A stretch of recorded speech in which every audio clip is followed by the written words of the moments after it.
Hello, welcome back my channel chemistry learner.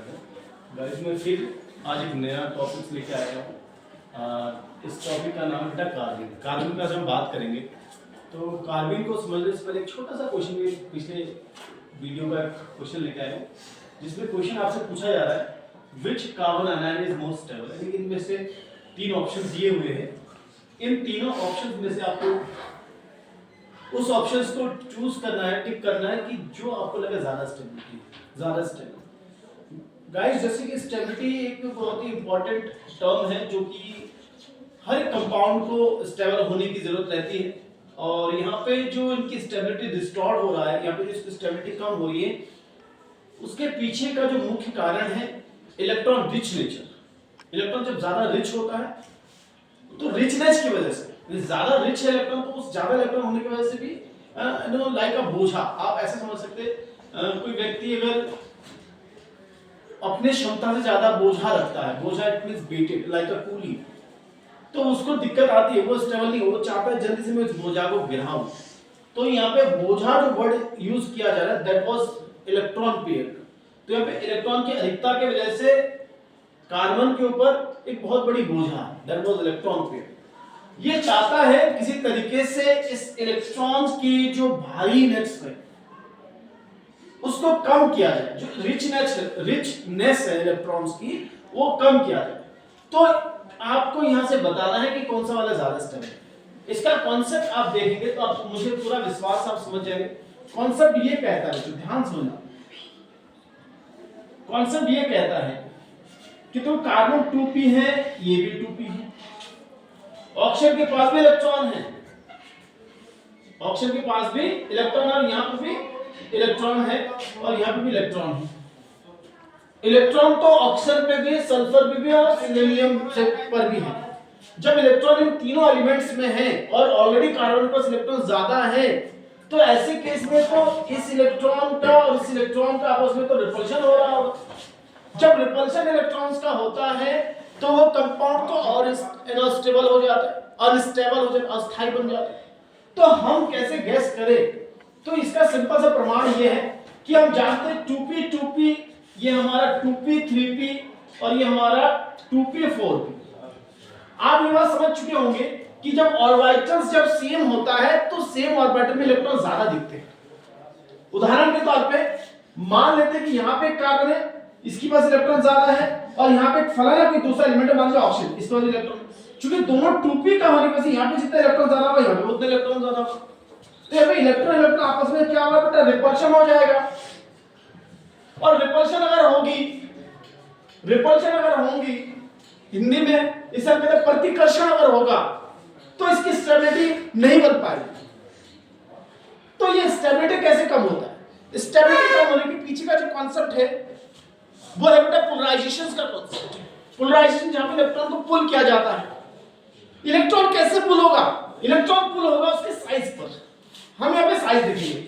हम जानते हैं कि साइज अगर बढ़ता है तो इलेक्ट्रॉन फैल जाता है, डिस्पर्स हो जाता है। इलेक्ट्रॉन ज्यादा होगा, साइज छोटा होगा तो इलेक्ट्रॉन ज्यादा दिखेगा। जब साइज बड़ा होगा इलेक्ट्रॉन उतना है, लेकिन इलेक्ट्रॉन क्या होगा, थोड़ा सा फैल जाएगा, तो रिपल्शन कम हो जाएगा। रिपल्शन कम क्यों? जगह ज्यादा हो गया है। उदाहरण के तौर पे आप एक कमरे में बैठे हैं और एक कोई छोटे से कमरे में बैठा होगा और दोनों कमरे में मैं 20-20 लोग भर देता हूं, तो आप समझ रहे होंगे कि कहां ज्यादा रिपल्शन होगी। जहां पे कमरा तो छोटा है तो 20 लोग जहां ज्यादा है वहां ज्यादा रिपल्शन होगी।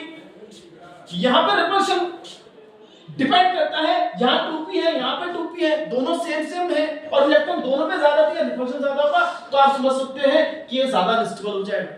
क्योंकि यहां पे आपने पढ़ा होगा एलिमेंट्स के नाम, जैसे ऑक्सीजन है, सल्फर है। इसका ट्रिक से भी मैंने हालांकि शॉर्ट वीडियो बनाऊंगा ट्रिक पे, वो सर से ट्यूशन पढ़ेगा। एक सिंपल सा ट्रिक है, 16 फैमिली ऑफ एलिमेंट, जिसे ऑक्सीजन फैमिली, इसे चैल्कोजेन फैमिली भी कहीं कहा जाता है, जिसमें ऑक्सीजन की साइज 2p हुआ, ये 3p हुआ, ये 4p हुआ, इस तरह से बढ़ता गया। तो आप देख रहे हैं कि सबसे ज्यादा बड़ा साइज सेलेनियम का है। तो सेलेनियम की जब साइज बड़ा है तो आप समझ सकते हैं कि यहाँ पे तो इलेक्ट्रॉन है, लेकिन इसका साइज जब बड़ा हो जाता है तो ये इलेक्ट्रॉन क्या होगा, थोड़ा डिस्पर्स हो गया है, इलेक्ट्रॉन थोड़ा दूर हो गया है, तो यहाँ पे पोलराइजेशन ज्यादा होगी। तो आप लिख सकते सल्फर एंड ऑक्सीजन, ये ऑर्डर बन गया। यहाँ पे सेलेनियम ज्यादा स्टेबिलिटी दिखाएगा ड्यू टू पोलराइजेशन, तो स्टेबिलिटी का ऑर्डर भी यही रहेगा, अर्थात ऑप्शन आपका रहेगा सी, बी और ए। गाइस ऐसे कंपटीशन में क्वेश्चन पूछे जाते हैं, आप चाहते हैं कि आपके ऑर्गेनिक केमिस्ट्री बहुत बेस्ट हो, आप मेरे साथ जुड़े रहें। आपको इससे संबंधित ऐसे बहुत सारे क्वेश्चंस हैं, आप कमेंट करेंगे तो हम उस पे भी एक नया सेशन लेके आएंगे जिसमें हम पीवाईक्यू सॉल्व करेंगे। चलिए, ये हमारा पिछला टॉपिक का था जो कि मेरे को लगा कि ये काफी कॉन्सेप्चुअल क्वेश्चंस है, और जब ये कॉन्सेप्चुअल है तो आपकी इच्छा बनना चाहिए कि क्यों ना हम इसको सॉल्व करें।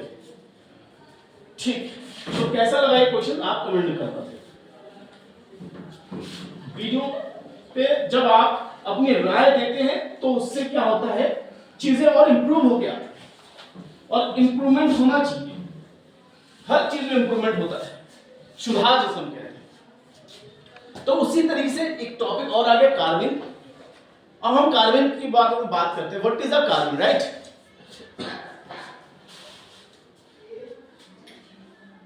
राइट, तो हम कार्बन की बात कर रहे हैं कि what is a carbon, right. तो कार्बन आर रिएक्शन, यहां पे वर्ड रिएक्टिव होना चाहिए, ठीक लिखा है, कार्बन कार्बन है, यहां पे क्या है, कार्बन है, क्या लिखा है, कार्बन। इन में लगता है डबल बॉन्ड है ना, आपको मिलेगा अभी डबल बॉन्ड जैसा, इन माने डबल बॉन्ड, इन माने डबल बॉन्ड, आपको डबल बॉन्ड दिखाएगा, अभी दिखाएंगे। क्या कह रहे सुनो, carbon are reactive neutral species. Carbon क्या है बेटा, बहुत ही ज्यादा रिएक्टिव है परंतु न्यूट्रल भी है। क्या है बेटा, neutral. Carbon is most reactive neutral species in which carbon has 6 electron. इनके पास कितने इलेक्ट्रॉन होगा, 6 electron in their valence shell, उसके वैलेंस शेल में 6 इलेक्ट्रॉन होंगे, ऐसे इसकी बात कर रहा है, डेफिनेशन है। आउट ऑफ विच, उन 6 इलेक्ट्रॉन में से, करेक्ट, आउट ऑफ विच मतलब उन 6 में से 2 इलेक्ट्रॉन्स या 2 आर शेयर्ड, उनमें से 2 क्या बेटा, शेयर्ड होंगे। शेयर्ड मतलब साझेदारी, शेयर्ड से मतलब साझेदारी। उदाहरण के तौर पे आप देख सकते, राइट, यहां पे मैंने बना के रखा, देखिए ये आपको कार्बन दिख रहा है, बट इसको हम कार्बन ना कहेंगे, कार्बन कहेंगे। क्या कहेंगे, कार्बन, क्योंकि आपको पता है डबल बॉन्ड होता है तो इन लगाते हैं, नहीं लगाते। क्या आपको यहां डबल बॉन्ड दिख रहा है, दिख रहा है गाइस, तो कार्बन कहेंगे, इसको हम क्या कहेंगे, इट इज अ कार्बन। तो carbon are reactive neutral species है। देखो इसमें कोई चार्ज है, बोलो नहीं, पॉजिटिव चार्ज है, बोलो नहीं, नेगेटिव चार्ज है, बोलो नहीं, क्योंकि ना इसमें पॉजिटिव है ना नेगेटिव है। जब ना पॉजिटिव चार्ज हो ना नेगेटिव चार्ज हो तो उसको हम न्यूट्रल कहते हैं बच्चों। तो it is a neutral species. इनमें जो कार्बन है, कार्बन के पास कितने इलेक्ट्रॉन, 6। कैसे देखो, 2 इलेक्ट्रॉन ये हो गया, 2 इलेक्ट्रॉन ये हो गया, 2 इलेक्ट्रॉन हो गया, तो टोटल इसके वैलेंस में कितने इलेक्ट्रॉन है, 6 इलेक्ट्रॉन। उन 6 इलेक्ट्रॉन में से सिर्फ 2 ही इलेक्ट्रॉन्स जो है वो क्या है बेटा, शेयरिंग में है।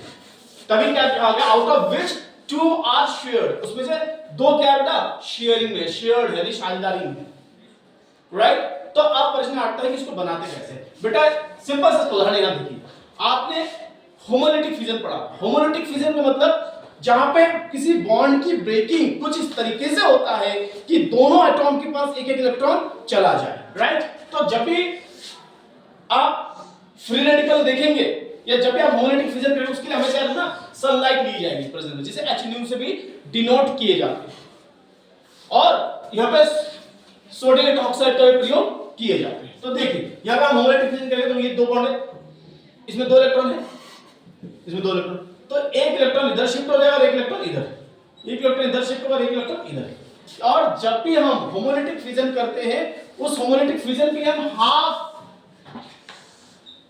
कर्व एरो का प्रयोग करते हैं, लाइक दिस,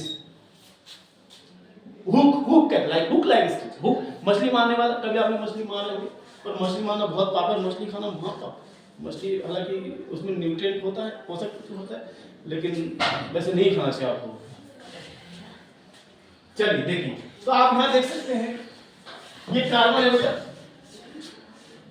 राइट। तो कार्बन अगर है तो इसमें 2 बॉन्ड आपको दिख रहा है, एक Cl यहां पे, एक Cl यहां है, हाँ यार। उसके बाद जब 2 बॉन्ड टूटा है तो 1 इलेक्ट्रॉन यहां होगा, अरे भाई इससे 1 इलेक्ट्रॉन लेके 1 इलेक्ट्रॉन होगा ना, और इसमें से भी 1 इलेक्ट्रॉन बचा होगा, समझ रहे हैं। और साथ में आपको क्या बना, देखो एक दो H पे फ्री रेडिकल और एक पे Cl पे फिर रेडियो, इनको मिला दो आपस में, दोस्ती करा दो, तो क्या बन जाएगा? HCl बन जाएगा, ये बॉन्ड। तो बेटा ये क्या बना, इसको हम कहते हैं डाइक्लोरो। दो क्लोरीन है, बोला हाँ है। क्या आपको दो क्लोरीन दिख रहा है? मुझे तो दिख रहा है।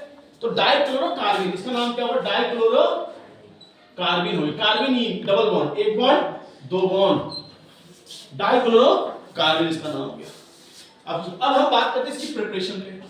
प्रिपरेशन से मतलब कैसे इसको बनाना है, कैसे इसको बनाना है। बेटा बनाने का सिंपल सा तरीका है। इसको बनाने के लिए आप क्या करें, डायजोमेथिल लेना। देखो इसका डेफिनेशन देखिए, व्हेन डायजोमेथिल, इसका नाम क्या बता, जो डायजोमेथिल नाइट्रोजन, नाइट्रोजन को एजो कहते हैं, नाइट्रोजन को क्या कहते हैं? एजो। तो दो है तो डायजो, एक कार्बन तो मीथेन। तो when diazomethane, when diazomethane is decompose, क्या होगा इसमें? हमारा डाइमीथेन जो है, डायजोमीथेन जो है वो क्या हो रहा है बेटा? डिकम्पोज हो रहा है। क्या हो रहा है बेटा? Decompose by treated with sunlight, वही HU। क्या बेटा? हाँ ये लिखा भी है, सनलाइट के प्रेजेंस में इसका क्या होगा बेटा? डिकम्पोजिशन होगा। डिकम्पोजिशन किस तरीके से होगा? बाय होमोलिटिक फ्यूजन से। तुम्हारा नहीं आ रहा? तो इसमें जब हम होमोलिटिक फ्यूजन करेंगे तो हमें क्या मिलेगा बेटा? CH2 दो इलेक्ट्रॉन प्लस यहाँ पे N2 बाहर हो जाएगा, तो इसको ही क्या कहेंगे बेटा? कार्बिन। अब हम इसकी मैकेनिज्म देखेंगे, क्या देखेंगे प्यारे बच्चों? इसकी मैकेनिज्म देखेंगे। देखो मैकेनिज्म यहां आ जाएगा। मैकेनिज्म बहुत सिंपल से इसका मैकेनिज्म है। सबसे पहले देखिए, यह पॉजिटिव चार्ज है, जैसे ये यहां पे शिफ्ट होगा, इसको यहां शिफ्ट कर देंगे, शिफ्ट कर दिए, हाँ या ना? तो जैसे ये बॉन्ड इधर शिफ्ट होता है प्यारे बच्चों, तो यहां तीन बॉन्ड हो जाएगा। यहां कितने बॉन्ड होंगे बेटा? तीन बॉन्ड। ये क्या लिखा बेटा? ये डायजोमीथेन है, ये क्या बेटा? तो डायजोमीथेन को विद बॉन्ड रिप्रेजेंट किया गया। क्या रिप्रेजेंट किया? With bond and atom, right?